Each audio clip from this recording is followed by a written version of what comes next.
Good day, everyone. This is Monique Sayaang, and now I'm going to discuss about FROMM Humanistic Psychoanalysis.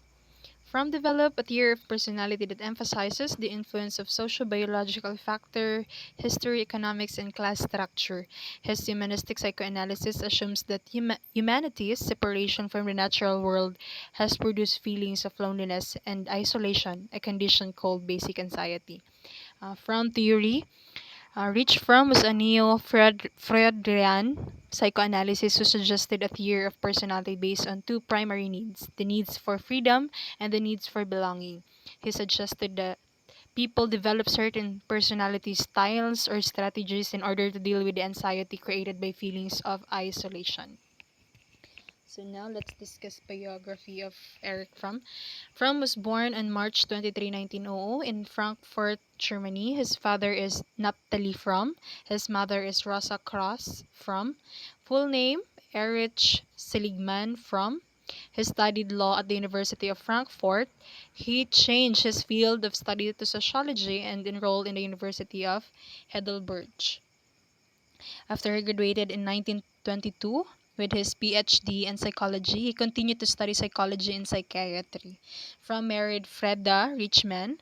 Fromm was authoritarian, gentle, pretentious, arrogant, pious,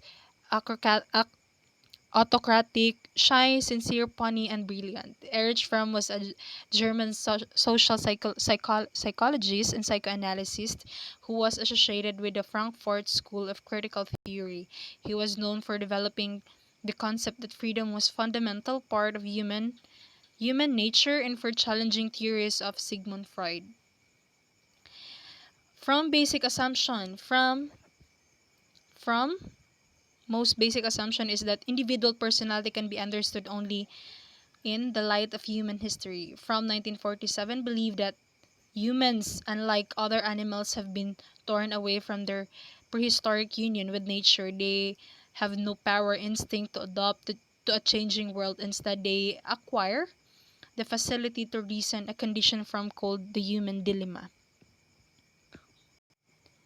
Human dilemma, people have no powerful instincts to adopt to a changing world. Instead, they have acquired a facility to reason. People experience this basic dilemma because they have become separate from nature and yet have the capacity to be aware of themselves as isolated beings.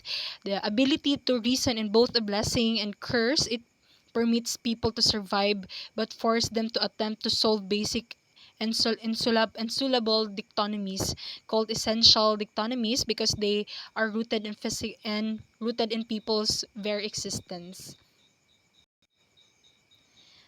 People experience this basic dilemma because they have become separate from nature and yet have the capacity to aware themselves. Yes, that's what I discuss. From From referred to this as existential dichotomies because they are rooted in the people's very existence. Human cannot do away from the existential dichotomies. They are only react this dichotomy related to their culture, individuals, and personalities. So the first and most fundamental dichotomy is that between life and death. Fundamental dichotomy between life and death negate this dichotomy by postulating life after death doesn't alter the fact that our lives end with death. Second existential dichotomy is that humans are capable of conceptualizing the goal of complete self-realization, but we also are aware that life is too short to reach that goal. So fundamental dichotomy, second, second dichotomy, capable of conceptual the goal of self-realization, but we are also aware that life is too short to reach this goal. Ways people solve this is assume their own historical period is the big achievement for humanity or postulate a continuation of development after that. Last, the third existential dichotomy is that people are ultimately alone yet we cannot tolerate isolation. So people are ultimately alone, emerge during the evolution of human attempt to explain our existence and to avoid becoming insane. Next, human needs. As animals, humans are motivated by such physiological needs as hunger, sex, and safety, but they can never resolve their human dilemma by satisfying these animal needs. Only the distinctive human needs can move people toward a reunion with the natural world. The extend existential needs have emerged during the evolution of human culture, growing out their attempts to find an answer to their existence and to avoid becoming insane.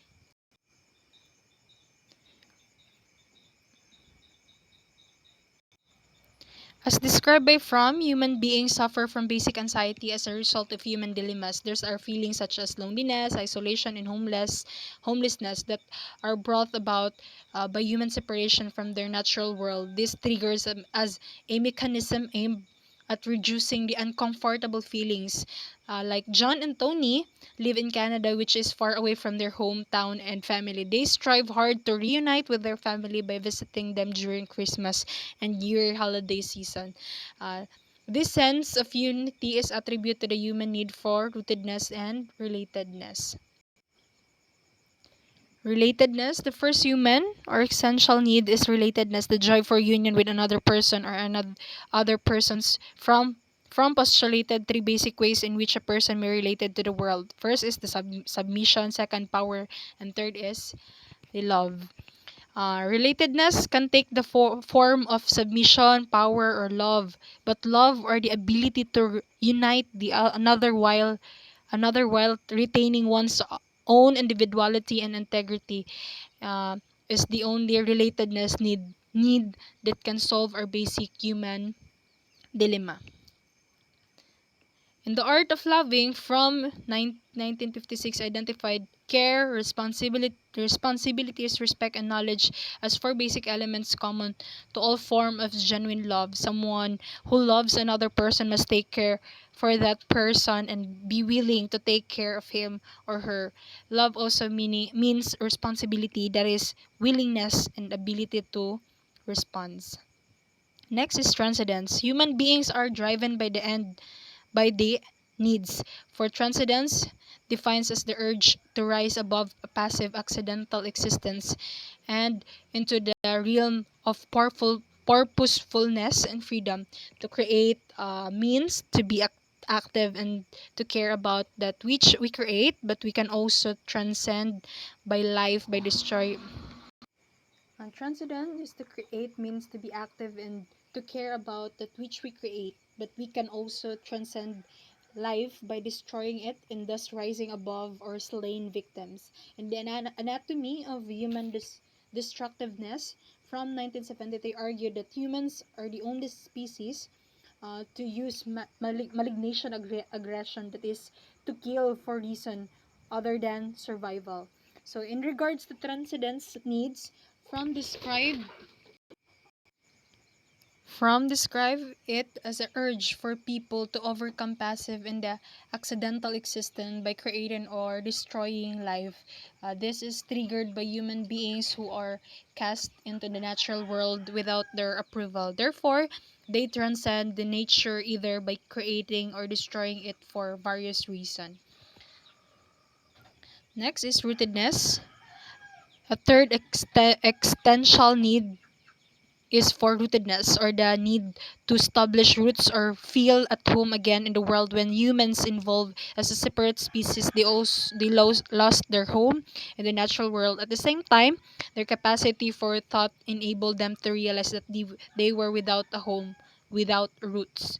So the consequence feelings of isolation and the helplessness became unbearable. However, people may also seek rootedness through the non-productive strategy of fixation, a tenacious reluctance to move beyond the protective security provided by one's mother.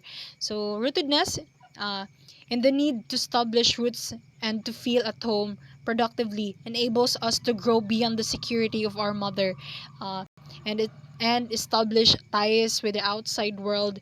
With the non-productive strategy, we become fixated and afraid to move beyond the security safety of our mother or a mother substitute.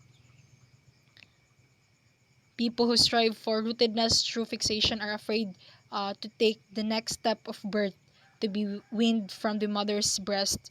According to FROMM 1955, ancestors' feelings are based in the deep-seated cravings to remain in or to return to the all-enveloping womb or to the all-nourishing breast. Next is sense of identity. The fourth human needs is for the sense of identity or capacity to be aware of ourselves as separate entity. Because we have been torn away from the nature, we need to form a concept of ourself to be able to say, I am I, or I am the subject of my action. So, sense of identity, as far as the sense of identity is concerned, self-consciousness is seen as a different object altogether. People are identified by the rules they play in the society. The sense of identity is most people is tied to their attachment to other institutions like religion, occupation, social groups, and others. Example is John and Tony identify themselves with their occupations. Um, their sense of identity is based on their unique talents which that benefit their institution and make them feel confident with their career. Next, from 1981 believed that primitive people identified more closely with their clan and did not see themselves as individual existing apart from their group. Without a sense of identity, people could not retain their sanity, and this threat provides a powerful motivation to do almost anything to acquire a sense of identity. Neurotic try to attach themselves to a powerful people or to social or political institution. So next one is frame of orientation. A final human need is for the frame of orientation. Being split off from nature, humans need a roadmap, a frame of orientation to make their way through the world. Without such a map, humans would be confused and unable to act purposefully and consistently. A frame of orientation enables people to organize the various stimuli that impinge on them. People who possess a solid frame of orientation can make sense of this event and phenomena, but those who lack a reliable frame of orientation will nevertheless strive to put this event into some sort of framework in order to make sense of them. So, frame orientation, in regards to frame orientation, like example is John and Tony viewed the natural world as a place that requires more develop. This is attributed to the fact that they encourage their children to leave the world a better place than they found it. On the basis of character orientation, Fromm would classify John and Tony as belong to the productive orientation. In this case, they are committed to enhancing their growth and develop as well as those of others. This is guided by their hard work, love, and good reasoning. Summary of Fromm's human needs, we have the relatedness. The negative components, we have submission or domination. The positive components naman is love. Next is the transcendence, the destructiveness, positive, creativeness, rootedness. The negative components is fixation, positive is components is the wholeness. Sense of identity, we have the negative adjustment to a group. Positive components is individuality. Frame of orientation, we have negative components is the irrational goals. Positive components is the rational goals. So next, let's move on. The burden of freedom. Historically, as a people gain more and more economic and political freedom, they came to feel increasingly more isolated. For example, during the Middle Ages, people had relatively little personal freedom. They were anchored to prescribed rules in society, rule that provide security, dependability, and certainty. So in the burden of freedom, people have been torn uh, from nature, yet they remain part of the natural world, subject to same physical limitation of other animals. Only animals possessing self-awareness, imagination, and reason. Freaks of the universe. Reason is both a curse and blessings, responsibility for feelings of isolation and loneliness. Also, process that enable humans to become united with the world, more political and economic power, increasing feelings of isolation. General people have more freedom to move geographically and social status. They in turn become separated from their roots and isolated from other. Personal level, child gain more independence from mother. They gain more freedom to express their own individuality. Burden of freedom is free from security of being with mother. Burden of freedom result in basic anxiety, the feelings of being alone in the world. This and acquire more freedom to move, both social and geographical, found that free from the security of fixed position in the world. They were no longer tied to the geographic region. So one social order or one occupation, they became separated from their roots and isolated from one another. So next is mechanism of escape. Uh, because basic anxiety produce a frightening sense of isolation and a loneliness, people attempt to flee from freedom through a variety of escape mechanism. So escape mechanisms of escape to reduce the frightening sense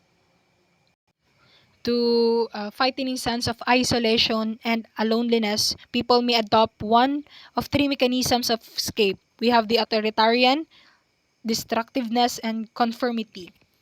First is authoritarianism. From 1941 defined authoritarianism as the tendency to give up the independence of one's own individual self and to fuse oneself with somebody or something outside oneself in order to acquire the strength where the individuals is lacking. From 1941 identifies three kinds of sadistic tendency, all more or less clustered together. uh, Authoritarianism, or the tendency to give up one independence and unite with a powerful partner. Next, the destructiveness. Wait, authoritarianism. The first need to make other depends on. First is the need to make others dependence on oneself and to gain power over those who are weak.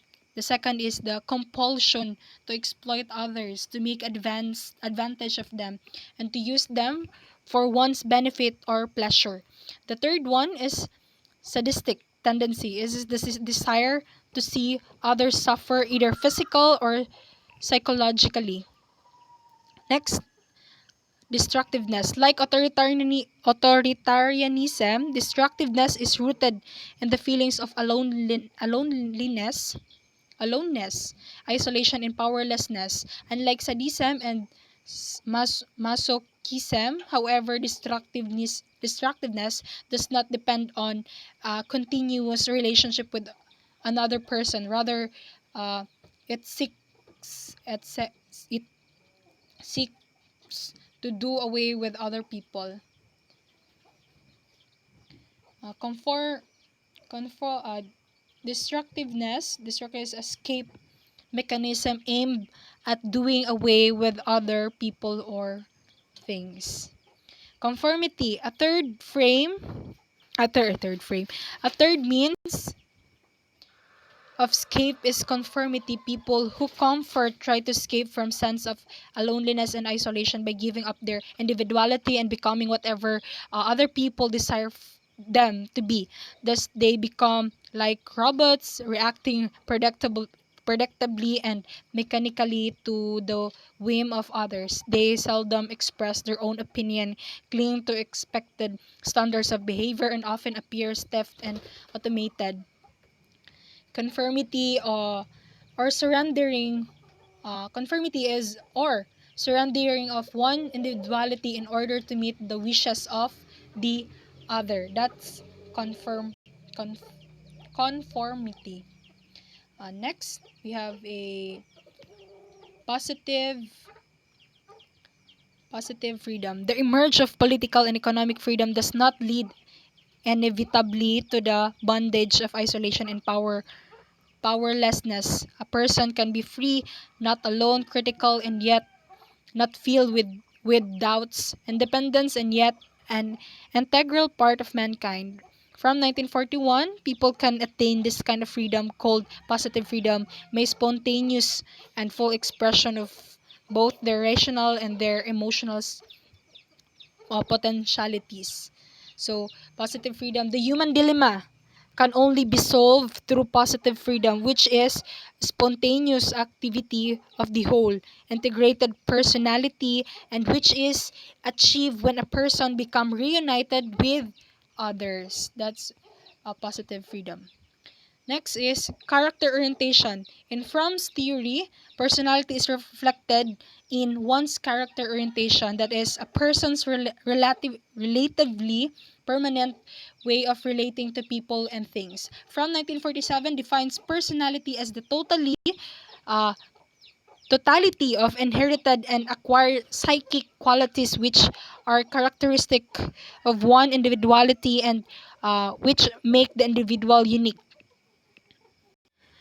The most important of the acquired qualities of personality is character, defined as the relatively permanent system of all instinctual strivings through which man relates himself to human and natural world. From 1973, people related to the world in two ways: by acquiring and using things, assimilation, and by relating to self in others, socialization. In general term, people can relate to things and to people either non-productively or productively. So, character orientation from belief that character is something that stems both from our genetic inheritance and from our learning experiences. Some aspect of our character are hereditary. What we call that, hereditary. Other aspects stem from what we learn at home, from school, and from society. And of course, there is the interplay between the two influences.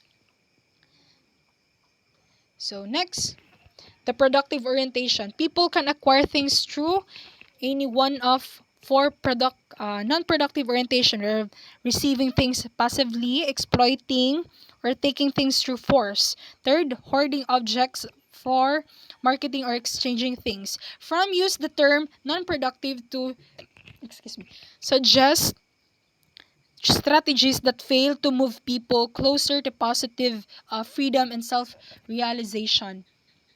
So, from identified four non-productive strategies that fail to move people closer to positive freedom and self-realization, people will perceptive orientation believe that the source of all good lies outside themselves, and that the only way they can relate to the world is to receive things, including love, knowledge, and material objects.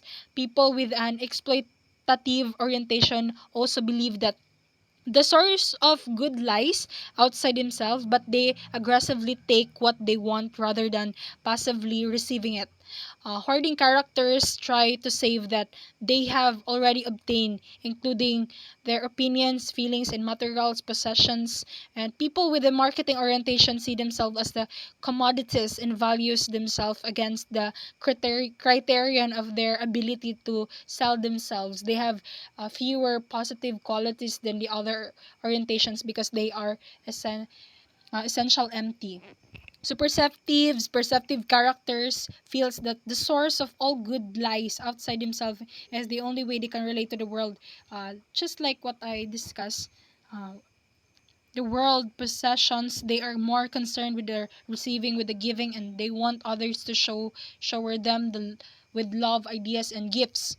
The negative qualities of perceptive people, including positive passivity, submissiveness, and lack of self-confidence. Their positive traits are loyalty, acceptance, and trust. So perceptive All good lies outside ourselves. Only way to relate to the world is to receive things, including love, knowledge, materials, possession, concerned with perceiving, possessively receiving. Next, exploitation. Like receptive people, exploitative character believe that the source of all good is outside himself. Unlike receptive people, however, they aggressively take what they desire rather than passively receive it. Uh, in their social relationship, they are likely to use cunning and force to make someone else spouse, ideas, or property. On the negative side, exploitation character are egocentric, concentrated, arrogant, and seducing. On the positive side, they are impulsive, proud, charming, and self-confident. So, an exploitative source of all good is outside themselves. They aggressively take what they desire, likely to use cunning or force to take some else spouse, ideas, or property. Example, fall in love with a married woman. That's the example exploitation. Next one is hoarding. Rather than valuing things outside themselves, hoarding character seeks to save that which they have already obtained. They hold everything inside and do not let go of anything. Negative traits of the hoarding is personality includes rigidity, sterility, obstinacy, compulsivity, and lack of creativity. Positive characters are underlines cleanliness and punctuality. So hoarding seek to save that which they have already obtained. Hold everything inside. Don't let go of anything. They try to possess, lover, preserve relationship rather than allowing. So next is the marketing. Marketing character is an outgrowth of modern commerce in which trade is no longer personal but carried out by large faceless corporations consistent with the demand of modern commerce. Marketing characters seems themselves as a commodities with their personal value depends on their exchange value, that is their ability to sell themselves. So marketing outgrowth of modern commerce, trade no longer personal but carried out by large faceless corporations see themselves as a commodities, see themselves is in constant demand, make others believes that they are skilled and saleable. Personal security on shaky ground because they must adjust personality to what is currently in fashion. I am as you I am as you desire without a past or a future, aimless, no permanent principle or value. Next. The negative traits of marketing character are aimless, opportunities inconsistent, and wasteful. Some of their positive qualities includes changeability, open-mindedness, adaptability, and generosity. Next, the productive orientation. The single productive orientation has three dimensions: working, loving, and reasoning. Healthy people value work not as an end in itself, but as a mean of creative self-expression. Productive love is characterized by four qualities of love discussed earlier: care, responsibility, respect, and knowledge. Healthy people possess biophilia, that is passionate love of life and all that is alive. So the productive orientation, psychologically healthy people work toward positive freedom through productive work, love, and reasoning. Productive love necessitates a passionate love of all life. It is called biophilia.